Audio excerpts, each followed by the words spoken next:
Hi, I'm Sue.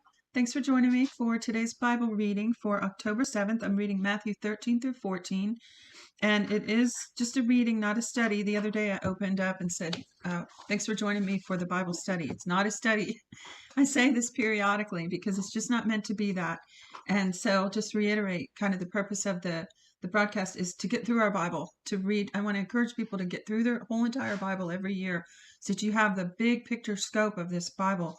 And so I'm trying to make the broadcast about that, but also a little bit conversational and add a little interest in just reading a straight read through Bible. I want it to be conversational. I want people to join in the comments if they want to, or email me. So just wanted to reiterate that again. It's not necessarily a study. I don't consider myself a Bible scholar, but I love the Bible and I've read it many times over the 40 years of being a Christian. And so I just want to share that and pass that passion on to people. Now, we started in the New Testament just about a week ago. And so far, we've had the genealogy of Jesus Christ and his birth and early childhood. And then we went straight to John the Baptist and the baptism of Jesus and Jesus' early ministry, his temptation, his early ministry, and then his travels around Galilee. And, he was healing the sick, casting out devils, teaching, preaching.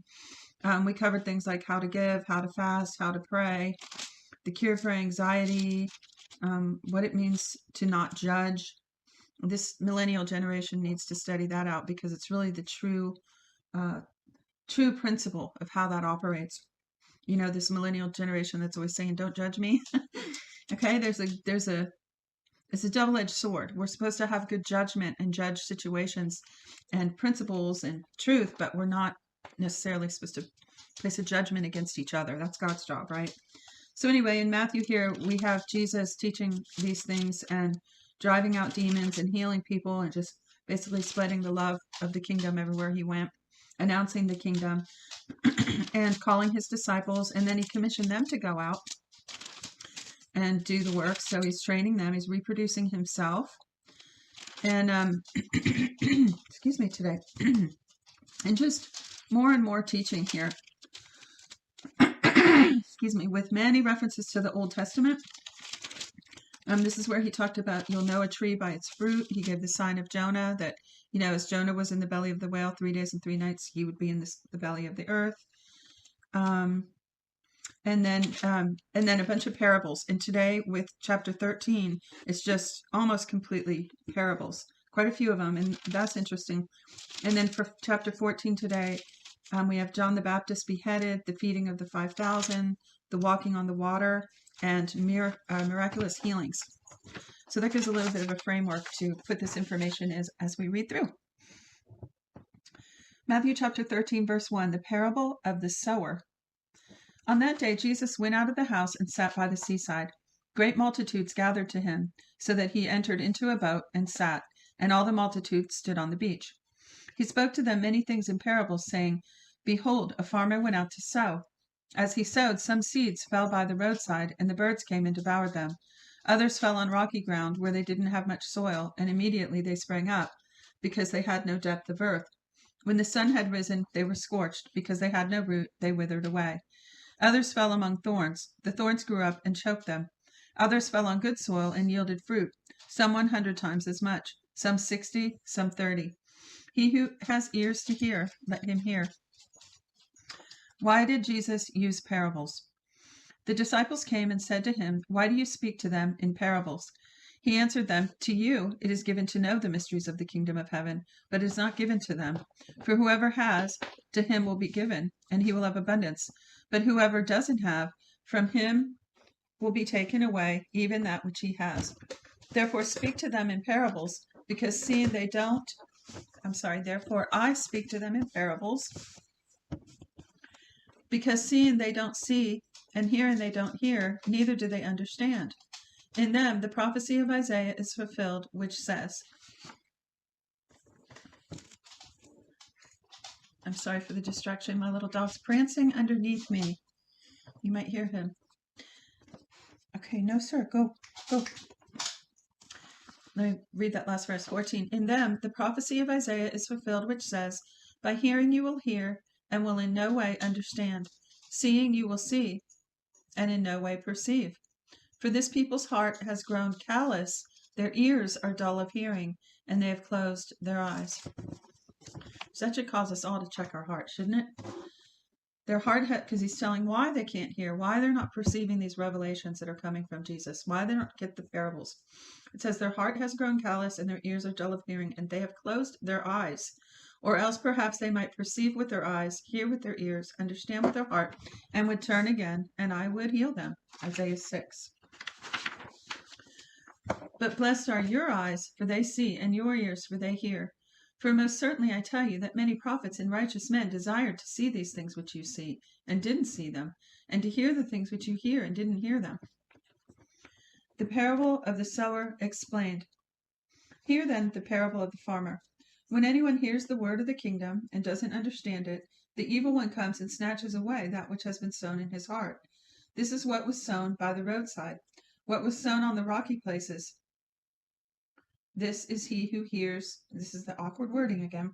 Verse 20. What was sown on the rocky places, this is he who hears the word and immediately with joy receives it. Yet he has no root in himself, but endures for a while. When oppression or persecution arises because of the word, immediately he stumbles. What was sown among thorns, this is he who hears the word, but the cares of this age and the deceitfulness of riches choke the word, and he becomes unfruitful. What was sown on good ground, this is he who hears the word and understands it, who most certainly bears fruit and produces, some 100 times as much, some 60, and some 30. The parable of the wheat and the weeds. He set another parable before them, saying, The kingdom of heaven is like a man who sowed good seed in his field, but while people slept, his enemy came and sowed darnel weeds also among the wheat and went away. Let's see what that darnel weed is. First I've heard that. Darnel, it's the footnote says darnel is a weed grass, probably bearded darnel or Lolium temulentum, that looks very much like wheat until it's mature, when the difference becomes apparent. So darnel weeds, those are the tares, right? So it says, now I gotta find where I left off. But while people slept, the enemy came and sowed darnel weeds also among the wheat and went away. But when the blades sprung up and produced grain, then the darnel weeds appeared also.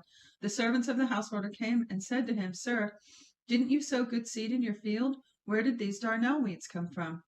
He said to them, An enemy has done this. The servant asked him, Do you want us to go and gather them up? But he said, No, lest perhaps while you gather up the darnel weeds, you root up the wheat with them. Let both grow together until the harvest, and in the harvest time I will tell the reapers, First gather the darnel weeds and bind them in bundles to burn them, but gather the wheat into my barn. The parables of the mustard seed and the yeast. He said another parable before them, saying, The kingdom of heaven is like a grain of mustard seed, which a man took and sowed in his field, which indeed is smaller than all seeds. But when it is grown, it is greater than the herbs and becomes a tree, so that the birds of the air come and lodge in its branches. He spoke another parable to them. The kingdom of heaven is like yeast, which a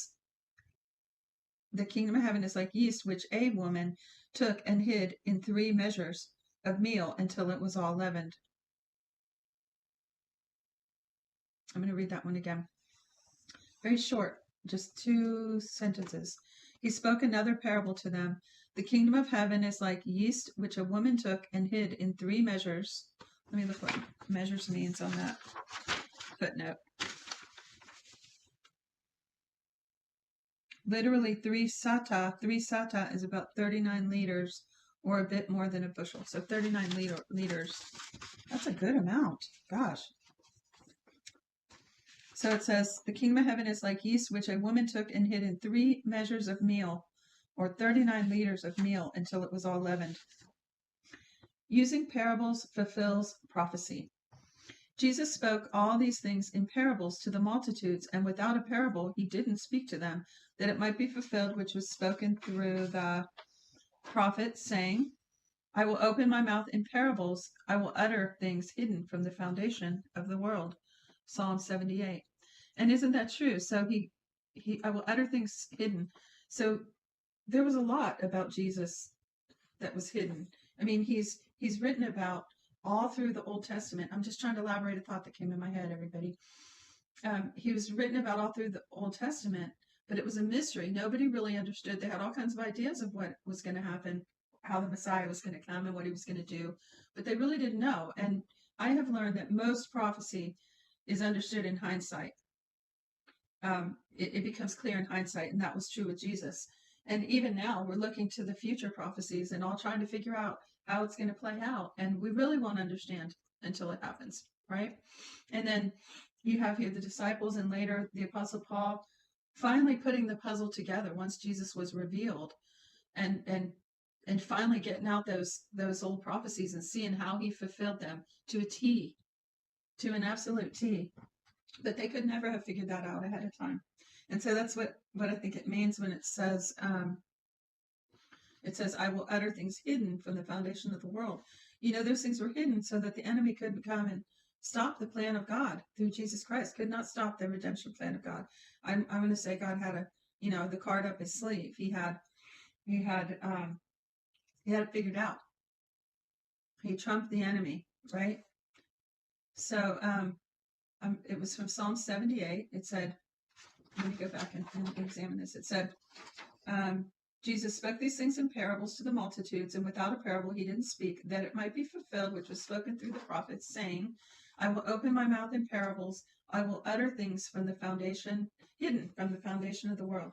Hidden from the foundation of the world. Psalm 78.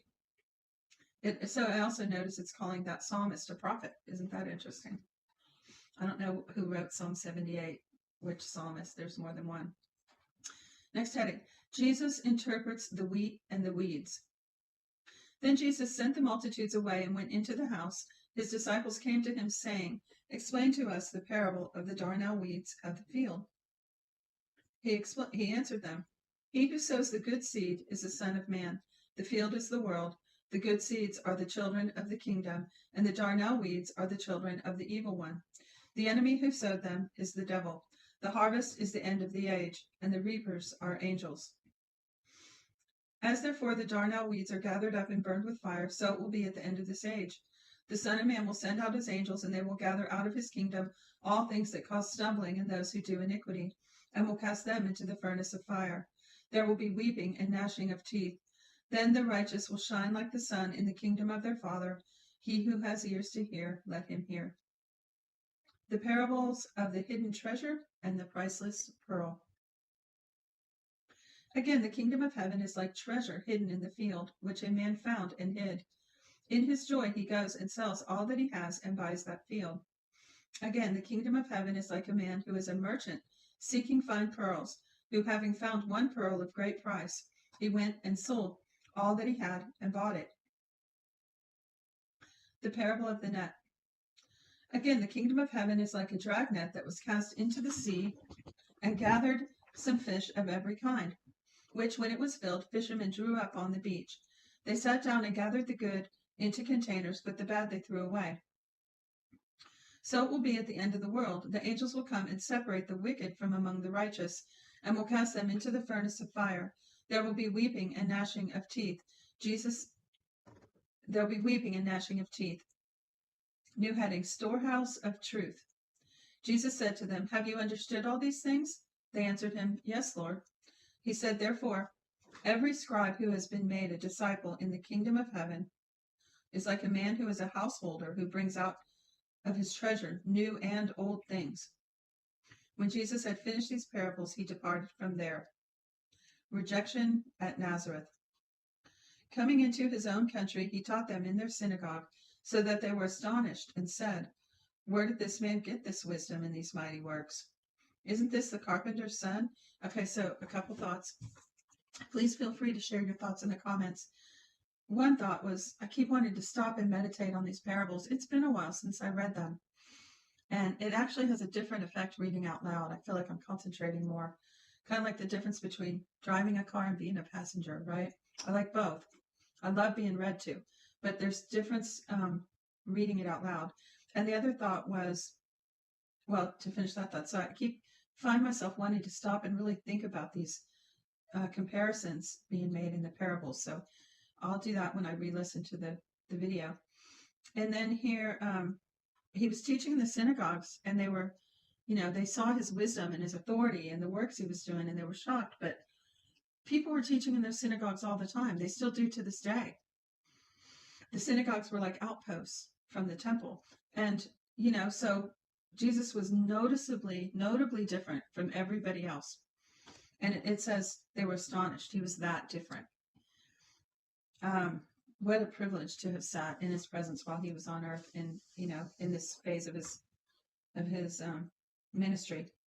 So it says, where did this man get this wisdom and mighty works? Isn't this the carpenter's son? Isn't his mother called Mary, and his brothers James, Joseph, Simon, and Judas? Aren't all his sisters with us? Where then did this man get all of these things? They were offended by him. But Jesus said to them, a prophet is not without honor except in his own country and in his own house. He didn't do mighty works there because of their unbelief. John the Baptist beheaded.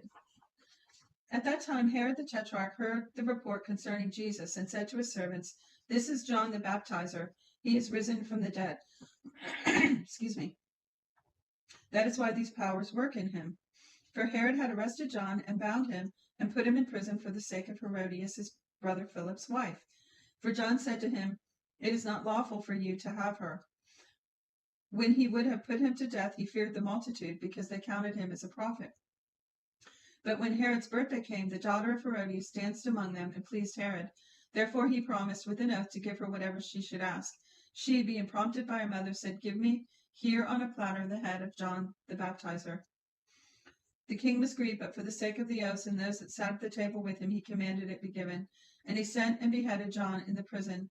His head was brought on a platter and given to the young lady, and she brought it to her mother. His disciples came, took the body, and buried it. Then they went and told Jesus. Feeding 5,000.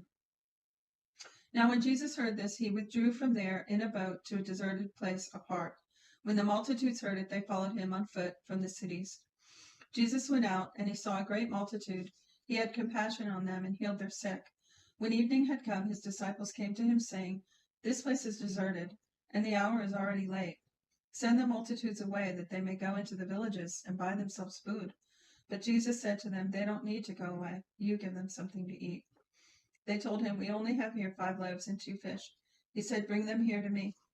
He commanded the multitudes to sit down on the grass. He took the 5 loaves and the 2 fish, and looking up to heaven, he blessed, broke, and gave the loaves to the disciples, and the disciples gave to the multitudes. They all ate and were filled. They took up 12 baskets full of that which remained left over from the broken pieces. Those who ate were about 5,000 men, in addition to women and children. Walking on the water. Immediately Jesus made the disciples get into the boat and go ahead of him to the other side, while he sent the multitudes away. After he had sent the multitudes away, he went up into the mountain by himself to pray. When evening had come, he was there alone, but the boat was now in the middle of the sea, distressed by the waves, for the wind was contrary. In the 4th watch of the night, Jesus came to them walking on the sea. It says, see Job 9:8. When the disciples saw him walking on the sea, they were troubled, saying, it's a ghost, and they cried out for fear. But immediately Jesus spoke to them, saying, cheer up, it's me, don't be afraid. Peter answered him and said, Lord, if it's you, command me to come to you on the waters. He said, come. Peter stepped down from the boat and walked on the waters to come to Jesus. But when he saw that the wind was strong, he was afraid, and beginning to sink, he cried out, saying, Lord, save me. Peter stepped down from the boat and walked on the water. Wait, I skipped something. Verse 31, immediately Jesus stretched out his hand, took hold of him, and said to him, you have little faith, why did you doubt? When they got up into the boat, the wind ceased. Those who were in the boat came and worshipped him, saying, you are truly the Son of God. Miraculous healings. When they had crossed over, they came to the land of Gennesaret. When the people of that place recognized him, they sent into all that surrounding region and brought to him all who were sick. And they begged him that they might just touch the fringe of his garment. As many as touched it were. And let me back up. I'm going to start that last section. It's 3 verses at the very end here. Miraculous healings. When they had crossed over, they came to the land of Gennesaret. When the people of that place recognized him, they sent into all that surrounding region and brought to him all who were sick, and they begged him that they might just touch the fringe of his garment. As many as touched it were made whole. That's it for today's reading.